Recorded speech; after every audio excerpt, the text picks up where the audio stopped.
રાજકોટમાં કન્ટેનરની અડફેટે વિદ્યાર્થીનું મોત નીપજ્યું છે। આજી ડેમ ચોકડી નજીક માર્કેટિંગ યાર્ડ સર્વિસ રોડ પર કન્ટેનર ચાલક વિદ્યાર્થીની માટે કાળ બન્યો હતો। કન્ટેનર ચાલકે યાર્ડ નજીક આવેલી સ્કૂલથી વિદ્યાર્થીની ઘરે આવતી હતી અને આ દરમિયાન વિદ્યાર્થીનીને ટક્કર મારતા સારવાર દરમિયાન અનુપ્રિયા પ્રિયાંશી નામની વિદ્યાર્થીનીનું મોત નીપજ્યું છે।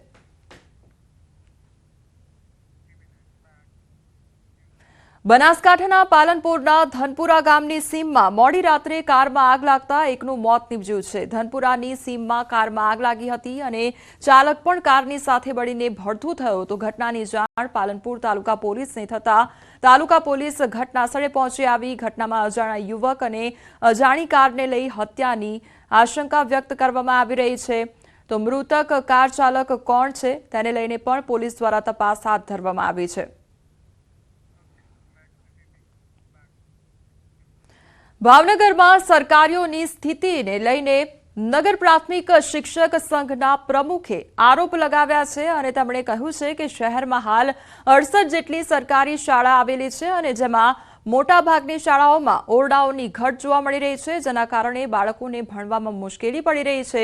ઘણી શાળાઓ બે પાળીમાં ચલાવવી પડે છે, જેના કારણે મધ્યાહન ભોજનમાં પણ મુશ્કેલી આવે છે, જેથી તંત્ર જે શાળાઓ મંજૂર થઈ ગઈ છે તેનું બાંધકામ ઝડપથી શરૂ કરાવે। તો આ તરફ શિક્ષણ સમિતિના શાસન અધિકારીના નિવેદનમાં વિરોધાભાસ જોવા મળ્યો હતો। તેમણે તમામ કામગીરી સુચારુ રૂપે ચાલતી હોવાનું જણાવ્યું હતું, સાથે જ તેમણે ફક્ત 10 શાળાઓમાં ઓરડાની ઘટ હોવાનું જણાવ્યું હતું। એટલું જ નહીં, જે શાળામાં જગ્યા નથી ત્યાં બે પાળીમાં શિક્ષણ કાર્ય શરૂ કરાયું છે અને જ્યાં જગ્યા છે ત્યાં નવા બાંધકામની માંગણી કરાઈ છે। આમ બે હોદ્દેદારોના નિવેદનમાં ક્યાંક ને ક્યાંક વિરોધાભાસ જોવા મળ્યો હતો, પરંતુ હાલ તો સવાલ બાળકોના શિક્ષણનો છે, ત્યારે તંત્ર વિવાદો વચ્ચે બાળકોના શિક્ષણની કામગીરી અટકવા ન દે તે જરૂરી બન્યું છે। કુલ 68 શાળાઓ આવેલી છે, તે પૈકી લગભગ 20 શાળાઓ છે વર્ષોથી પાળીમાં ચાલી રહી છે। એનું મુખ્ય કારણ એ છે કે ત્યાં સંખ્યા વધારે છે અને ઓરડાઓની ઘટ છે। તો અમારી નમ્ર વિનંતી છે કે તાત્કાલિક ધોરણે જે ઓરડાઓની ઘટ છે તેનો તાત્કાલિક સર્વે થાય અને જ્યાં જ્યાં નવી નિશાળો બનાવવાની થતી હોય ત્યાં નવી નિશાળો બને। મોટાભાગની શાળાઓ એવી છે કે જેની અંદર બે પાળીમાં ચાલતી હોય છે, જે 10 જેટલી શાળાઓ છે અને ઓરડાની એક બે ઘટ હોય, એના કારણે અમે ત્યાં આગળ પાળી પદ્ધતિ કરી અને પણ બાળકોને પૂરતા કલાકો શિક્ષણના મળી રહે કે એના માટે કાર્યવાહી ચાલુ છે। એટલે મોટાભાગની જે શાળાઓ છે એમાં જગ્યાઓની પણ અવેલેબિલિટી જ્યાં છે ત્યાં આગળ બિલ્ડિંગની માંગણી થઈ ગઈ છે, જ્યાં જગ્યાની અવેલેબિલિટી નથી ત્યાં અત્યારે અમારે પાળી પદ્ધતિથી શિક્ષણ કાર્ય પણ ચાલુ કરવામાં આવે છે।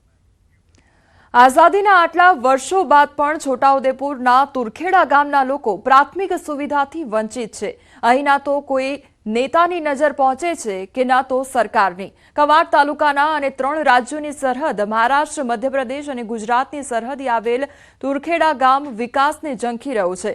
તુરખેડા ગામે જો મુખ્ય રસ્તાથી ગામ સુધી જવું હોય તો કાચા અને ઢોળાવવાળા રસ્તે ચાલતા કે પછી બાઇક પર થઈ જવું પડે છે અને બાઇક પર જવું પણ અતિ જોખમી છે। જો જરા ચૂક થાય તો ખીણમાં ખાબકવાનો વારો આવે છે।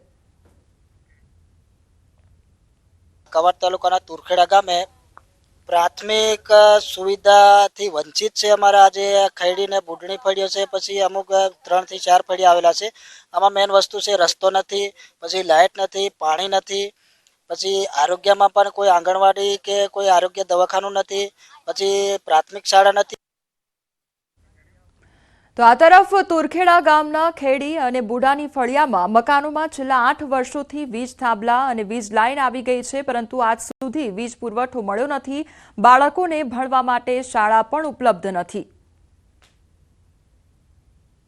નિશાળની સગવડ જ નથી। બધા જ છોકરા છે બધા અભણ છે, ભણ્યા વગરના। બધા વડીલો જે ડાયા છે એ પણ ભણ્યા વગરના અભણ છે। અમે લગભગ 2-4 છોકરાને બહાર મૂકેલા એટલે ખાલી 10 પાસ છે। અમે તો બહાર હોસ્ટેલોમાં મેલા કહેવાય। તો આ તરફ સગર્ભા મહિલા કે બીમાર વ્યક્તિ માટે આરોગ્યની સુવિધા નથી। લોકોને પાણી ભરવા માટે પણ ચાલતા જ નદી કિનારે જઈ પાણી લાવવું પડતું હોય છે।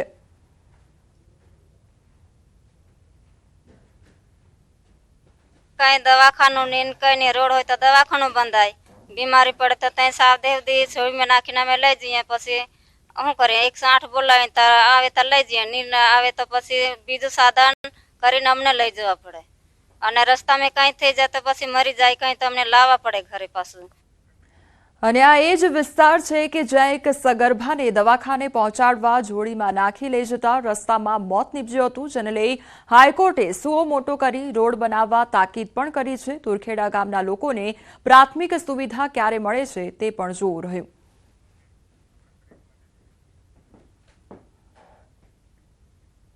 હાલ રોકાઈશું એક બ્રેક માટે.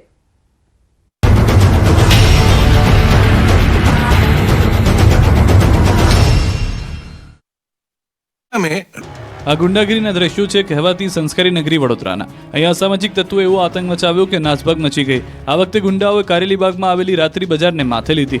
કારેલીબાગ રાત્રિ બજારમાં મોડી રાત્રે હથિયારધારી અસામાજિક તત્વોએ આતંક મચાવતા જ નાસભાગ મચી ગઈ હતી. તીક્ષ્ણ હથિયારધારી અસામાજિક તત્વોએ આઈસ્ક્રીમ પાર્લરમાં તોડફોડ કરી. અસામાજિક તત્વોનો આતંક સીસીટીવી કેમેરામાં કેદ થયો.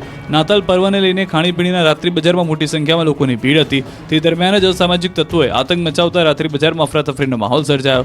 બનાવની જાણ થતાં ઝરણી પોલીસ ઘટના સ્થળે દોડી આવી. જોકે અસામાજિક તત્વો આતંક મચાવી સ્થળ ઉપરથી નાસી છૂટ્યા હતા. બનાવ અંગે હરણી પોલીસે અસામાજિક તત્વોને ઝડપી પાડવા ચક્રો ગતિમાન કર્યા. પરંતુ વડોદરા શહેર પોલીસ એક તરફ ગુનેગારોનો વરઘોડો કાઢી રહી છે, જેથી કરીને નગરજનો આવા ગુનેગારોથી